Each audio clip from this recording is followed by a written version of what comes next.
Hello friends, good morning. और lockdown की वजह से काफी विद्यार्थियों की पढ़ाई डिस्टर्ब रही है और इसको देखते हुए जीसीआई पल्लू परिवार छात्रों को ऑनलाइन लेक्चर देने की कोशिश कर रहा है। मुझसे पहले केमिस्ट्री के अंदर managing director of AGG Baliyara के द्वारा 3-4 जो वीडियो हैं केमिस्ट्री के अंदर वो अपलोड किए गए हैं और Mukesh ji Puri lecturer in physics वो लगातार बहुत सारे वीडियो अपलोड कर रहे हैं, नए नए वीडियो अपलोड कर रहे हैं। मैथमेटिक्स के अंदर हमारे लेक्चरर अनिल जी सोनी, उनकी भी परफॉर्मेंस जारी है। आज मैं इंग्लिश के अंदर एक लेक्चर देने जा रहा हूं और उस लेक्चर का जो नाम है, कंपल्सरी इंग्लिश की बात कर रहा हूं और कंपल्सरी इंग्लिश के अंदर एक पोएम है। पोएम का नाम है the 7 ages of man. This is the name of the poem. ये एक पोइट्री का नाम है, द 7 एजेस ऑफ मैन, व्यक्ति की 7 अवस्थाएं। और इस पोइट्री को जो लिखा है, जो पोइट का नाम है वो है William Shakespeare. William Shakespeare is name of poet. Okay. और एक विलियम शेक्सपियर का एक बहुत बड़ा ड्रामा जिसको हम कॉमेडी कहेंगे, हास्य नाटक रहा है, कॉमेडी प्ले रहा है विलियम शेक्सपियर का, और उसका नाम है as you like it. As you like it का ये जो आपकी प्रेजेंट जो पोइट्री है, जो +2 इंग्लिश कंपल्सरी के अंदर लगती है, the 7 ages of man. The 7 ages of man is the part of as you like it, and as you like it is a long comedy play that is written by William Shakespeare. Okay. तो हम इसके अंदर आज बताने जा रहे हैं कि विलियम शेक्सपियर इसके अंदर क्या बताने जा रहा है। इस पोइट्री के अंदर द 7 एजेस ऑफ मैन के अंदर एक कैरेक्टर होता है और उस कैरेक्टर का नाम होता है मेलेंटली जैक्स। उसका नाम जैक्स होता है। वो मेलेंटली के नाम से जाना जाता है। मेलेंटली मतलब चिंताग्रस्त। और that complete poetry that is written in monologue. Monologue that means स्वय कथन। ये जो पोइट्री लिखी गई है वो स्वय कथन में लिखी गई है। विद्यार्थियों, स्वय कथन क्या होता है? भी किसी नाटक का एक पात्र जो अपने आप से वार्तालाप करता है, और जो अपने आप से वार्तालाप करता है, it is called monologue, and that monologue is spoken by Jaques. वो जैक्स के द्वारा इसको बोला गया है। अब इसने इस पोइट्री में क्या कहा है, इस पोइट्री के बारे में उसने विशेष रूप से बातें क्या की। मैं थोड़ा सा पोइट्री पे जाने से पहले मैं थोड़ा विलियम शेक्सपियर के बारे में बताऊं। William Shakespeare was a great poet and dramatist of English literature. He was born 1516 in England. 1564. 1564. He was born 1564 in England. And approximately William Shakespeare wrote 39 plays. As You Like It, Macbeth, Hamlet, King Lear, Julius Caesar, Merchant of Venice. There are many comedy and tragedy that is written by William Shakespeare.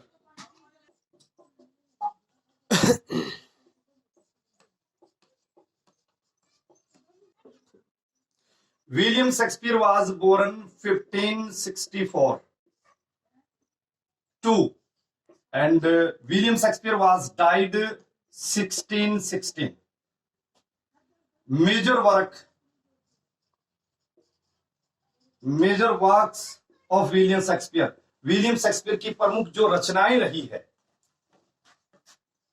39 pledge. उसने लगभग 39 pledge यानी 39 नाटक लिखे हैं। उसमें comedy भी है, उसमें ट्रेजेडी भी है, उसमें कॉमेडी एंटी ट्रेजेडी भी रही है।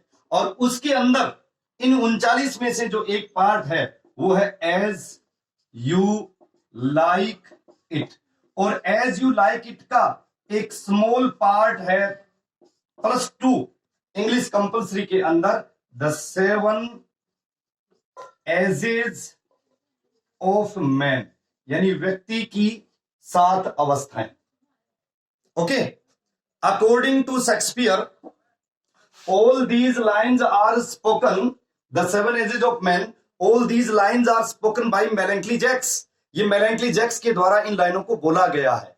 अकॉर्डिंग टू शेक्सपियर, शेक्सपियर के अनुसार the life of a man can be divided into 7 ages. एक व्यक्ति की अवस्था को, व्यक्ति के जीवन की अवस्था को 7 भागों में बांटा जा सकता है. How? Today I tell one by one.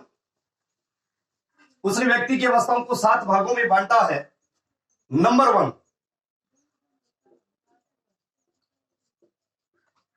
infant, then a school going boy, after that lover, number 4 soldier, number 5 justice, number 6 pantaloon, and number 7 old age. These are the 7 stages of man's life. ये व्यक्ति के जीवन की उसने 7 अवस्थाएं बताई है. every person has to place 7 stages in his life. हर व्यक्ति को अपने जीवन में 7 भाग निभाने पड़ते हैं. These lines are spoken by Melanchthon Jacques. ये मेलेंकली जैक्स के द्वारा इन लाइनों को बोला गया है. Infant, according to Shakespeare, Shakespeare says that the first stage, the first line of this poem, Shakespeare says that the first line of this poem, all the words is a stage. उसने पूरी दुनिया को रंगमंच कहा है. All the world is a stage, पूरी दुनिया रंगमंच है. And all the man and women's merely players, उसने संसार के सारे स्त्री और पुरुष को मात्र एक प्लेयर्स कहा. कैसे उसने स्टेज कहा है? जैसे ये पूरी दुनिया है, ये पूरा एक वर्ड्स है, इस वर्ड्स को उसने स्टेज कहा है. और इस वर्ड्स के अंदर रहने वाले सारे के सारे मैन और वीमन, इन सारे के सारे मैन और वीमन्स को उसने प्लेयर्स कहा है. Players, that means you can say actors. Players, अभिनय करने वाले. Every person has the different role. हर व्यक्ति का अलग रोल होता है. Suppose you are a teacher, you are also a player. If you are a singer, you are also a player. If you are a farmer, you have also the role. तो अलग अलग उसने role बताए हैं. अब कैसे role बताए हैं? इस पोइट्री के अंदर उसने जो नाम लिया है, आगे अपने 1 बाय 1 चलेंगे, लाइन टू लाइन चलेंगे. उसने अब इसको पूरी दुनिया को उसने रंगमंच कहा. पूरी दुनिया में रहने वाले सारे के सारे स्त्री और पुरुष को उसने प्लेयर्स कहा है. अब कैसे प्लेयर कहा है? जैसे एक स्टेज होता है और उस स्टेज के ऊपर सपोज कीजिए कि ये एक एक्टर है और ये एक्टर अपनी परफॉर्मेंस देने के लिए इस स्टेज के ऊपर जा रहा है.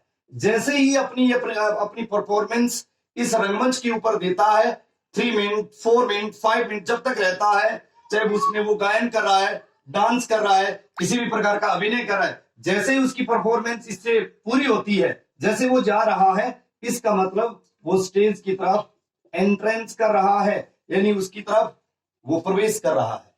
यहाँ पर एंट्रेंस का मतलब होता है जन्म. और जैसे ही उसके एक्शन पूरे हुए, वो मंच से नीचे उतरता है. और मंच से नीचे उतरता है, इसका मतलब वो मंच से क्या कर रहा है? एग्जिट कर रहा है. मंच से वो क्या कर रहा है? प्रस्थान कर रहा है. तो स्टेज, एक्टर एक जैसे प्लेयर होता है, मंच के ऊपर जाएगा, अपनी परफॉर्मेंस को देगा. परफॉर्मेंस को देने के बाद में 3 4 5 6 मिनट तक वो परफॉर्मेंस दे रहा है, उसके बाद में जस्ट वो एग्जिट करेगा.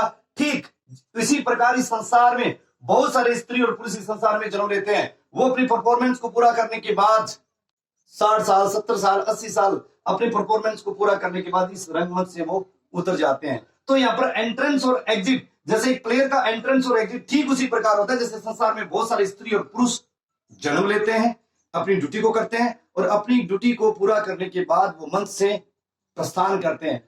इस संसार में बहुत सारे स्त्री पुरुष जन्म लेते हैं, अपनी ड्यूटी को पूरा करने के बाद इस संसार से वो चले जाते हैं। Infant, according to Shakespeare, the first stage of man's life is infant. Shakespeare के अनुसार जीवन की सबसे जो प्रथम अवस्था होती है वो शैशव अवस्था होती है, शिशु। जब वो जन्म लेता है, a baby, a small baby, infant, he weeps, cries, vomits in the hand of nurse, in the hand of his mother arm। एक बच्चा जन्म लेता, जन्म लेने के बाद वो धाय के हाथों में, नर्स के हाथों में चीखता है, चिल्लाता है, उल्टियां करता है। This is the role of an infant. इस प्रकार एक जो शिशु होता है, एक शैशव होता है, उसकी एक ये अवस्था होती है। आफ्टर देन, ओके फ्रेंड्स, तो दिस इज द इन्फेंट। ये व्यक्ति के जीवन की प्रथम अवस्था थी, और व्यक्ति के जीवन की प्रथम अवस्था के बाद में एक जो इन्फेंट होता है वो दूसरी स्टेज में एंटर करता है। And the second stage name is the school going boy. एक स्कूली छात्र होता है, और स्कूली छात्र की उसने क्या विशेषताएं बताई है? हिज मॉर्निंग फेस, उसका चमकता हुआ चेहरा।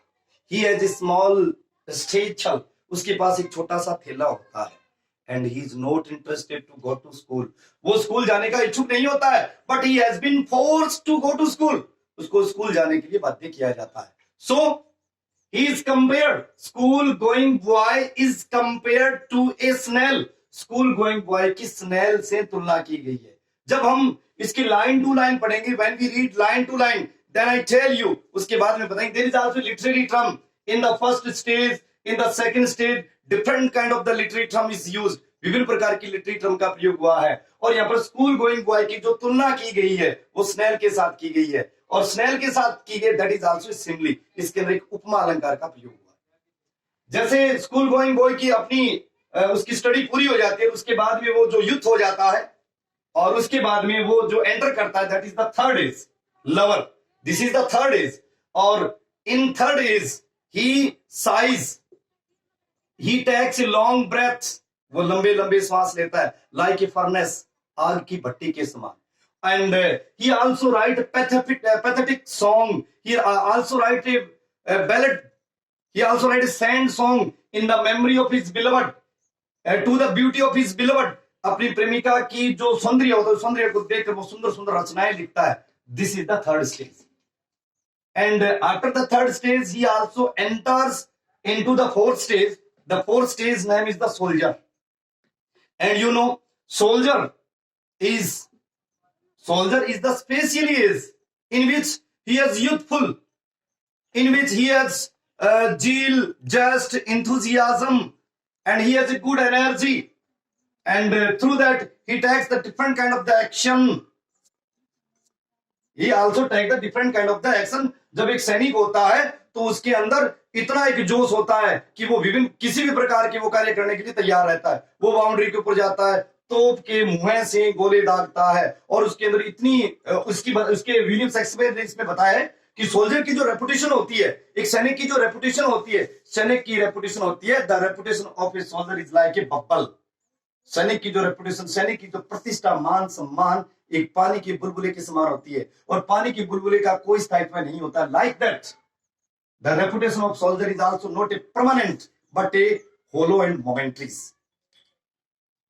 ओके, सोल्जर के बाद में जो पांचवी अवस्था में वो प्रवेश करता है उसमें न्यायाधीश का है। और विलियम शेक्सपियर ने 15वीं और 16वीं शताब्दी के अंदर इंग्लैंड के अंदर किस प्रकार का जो जुडिशरी जो डिपार्टमेंट था, न्याय व्यवस्था किस प्रकार की भ्रष्ट थी, कि वहां पर ब्राइबरी सिस्टम, घूस रिश्वतखोरी थी, और जस्टिस के अंदर उसने घूस और रिश्वतखोरी के बारे में बताया है कि किस प्रकार एक जो न्यायाधीश होता है उसका पेट की तौंद बाहर निकली हुई है, वो कच्चे कच्चे मुर्गे खा खा के रिश्वत ले लेकर उसकी पैंट की तौंद वो बाहर निकली हुई, गोल बटोर उसका पेट है, उसकी आंखें कठोर होती है, वो निर्णय सुनाने में बहुत ही अडिग होता है, वो कहता कुछ है जबकि करता कुछ है। छठी जो अवस्था है वो पेंटालून, और पेंटालून जो है वो इटली के जो हास्य जो पात्र होते हैं, इटली के हास्य पात्रों को उसने पेंटालून कहा है कि इसके अंदर जो व्यक्ति 60 से जब एक्रोस चला जाता है, 60 से जब पार चला जाता है, तो बहुत ही स्ट्रेंज, टिपिकली एक्स्ट्रा ऑर्डिनरी चीजों को वो दिखाता है कि उसके पास वो जवानी के मोजे होते हैं जिसने उनको कभी उसने पहना नहीं। एक छोटा सा उसके पास पाउच होता है, उसमें जवानी के मोजों को रखता है। अब उसके पैरों की जो पिंडलियां वो सिकुड़ चुकी है, उसके पैरों की जो पिंडलियां जो सिकुड़ चुकी है, उसकी जवानी के बचे हुए जो मोजे जिन पैरों के अंदर वो पहन नहीं सकता, इसलिए उनको उसने संभाल के रख रखे हैं। और जब वो बोलता है